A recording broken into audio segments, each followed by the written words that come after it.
Murphy, Professor Clump, Buddy Love.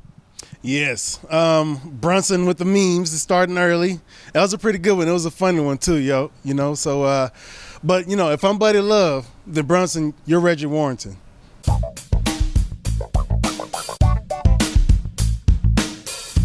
This is the Schmo with the Pro, 14-5, the number 3 ranked UFC middleweight, the killer gorilla, Jared Cannonier in the flesh, Phoenix, Arizona, outside the MMA lab. How we doing? We're doing good, Schmo. We're doing good. I'm doing the best I can at that, too. We got here early. No one is here to open up the doors inside for practice, so we're doing this interview outside the doors. Yeah, we showed up a little early so I can get the interview going, done and over with, and then get to work with practice. Yeah, speaking of work and practice, we're getting ready for January 22nd, UFC 270 in Anaheim against the number 4th ranked Derek Brunson. Obviously, he's been undefeated as the Blonde Brunson. That's what he's been known for lately. But what do you make of this matchup with him, man? I think it's a perfect matchup for me. It's a classic grappler versus predominant striker and myself, but I can grapple with the best as well.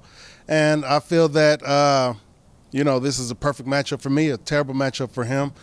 I plan on going in there and making that happen.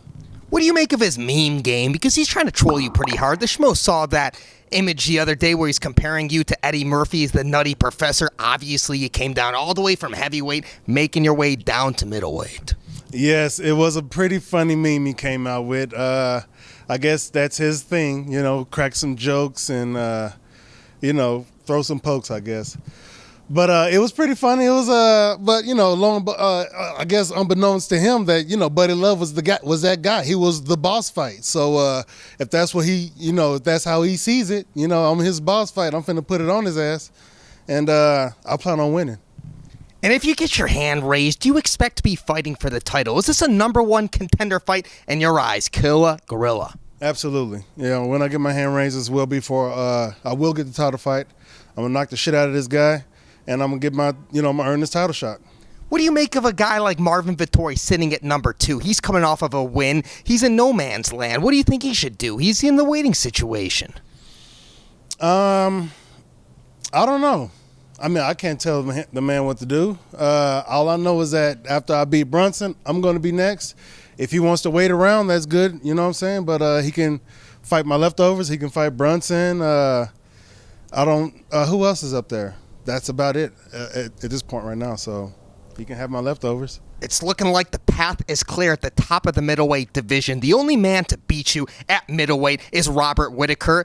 As at this moment right now, nothing's been officially linked, but we're assuming that UFC 271, he's getting the rematch against Israel Adesanya.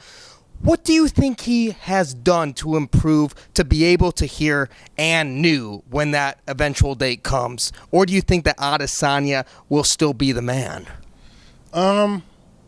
Well, based on Robert's last performance, he looks just as good as he always does.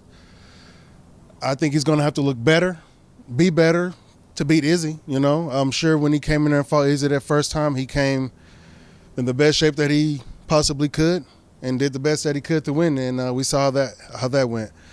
So I'm not sure. We haven't seen him fight since, early this summer?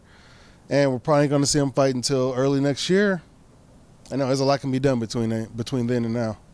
Of all the top guys now and then, of all the top guys in the middleweight division, you're the only one who hasn't had the opportunity to face Israel Adesanya. Obviously, you've seen this guy fight. The only guy to beat this man in the UFC was a Jan Blachowicz, and it was at the light heavyweight. Have you seen the holes in his game to give you the confidence over the past year and change to become champion and have that gold strap around your waist? Well, I personally believe everybody has holes in their game. That's not to say that anybody is bad at anything particular, but when you throw a jab, you expose yourself for the counter. You're close enough to get hit.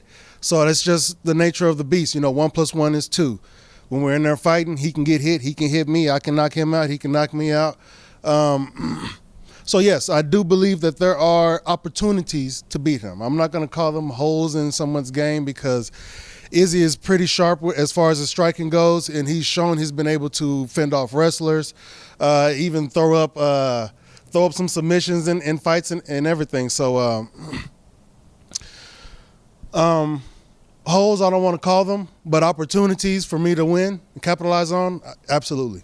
What do you make of Jon Jones coming to Arizona? He's not coming to MMA Lab. It seems like he was making some work over there at Fight Ready. He comes to Arizona. He doesn't pay a visit to the Killer Gorilla, Jared Cannonier. What do you make of him training here? And obviously he's training for a heavyweight fight, a championship fight. Well, apparently he's trying to get some good wrestling coaching in with the Cejudo brothers over there at Fight Ready.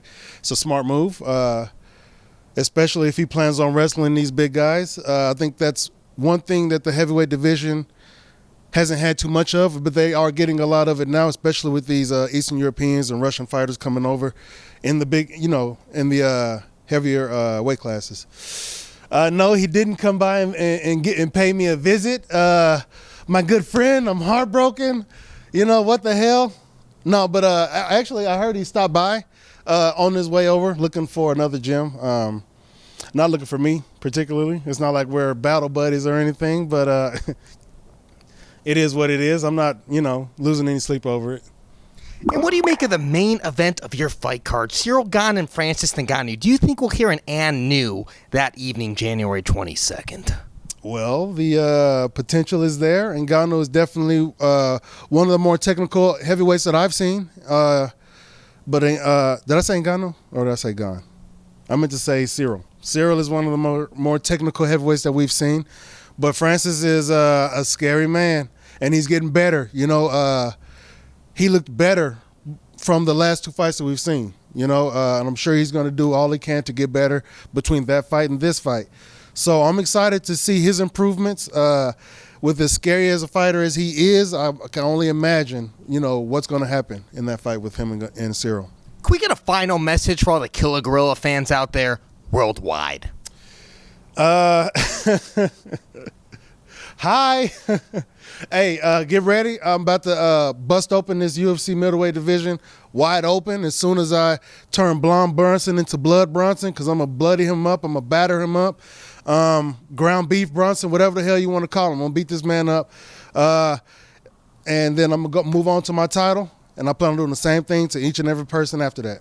Strong words from a strong man. He's the pro, I'm the schmo outside the MMA lab. We're out.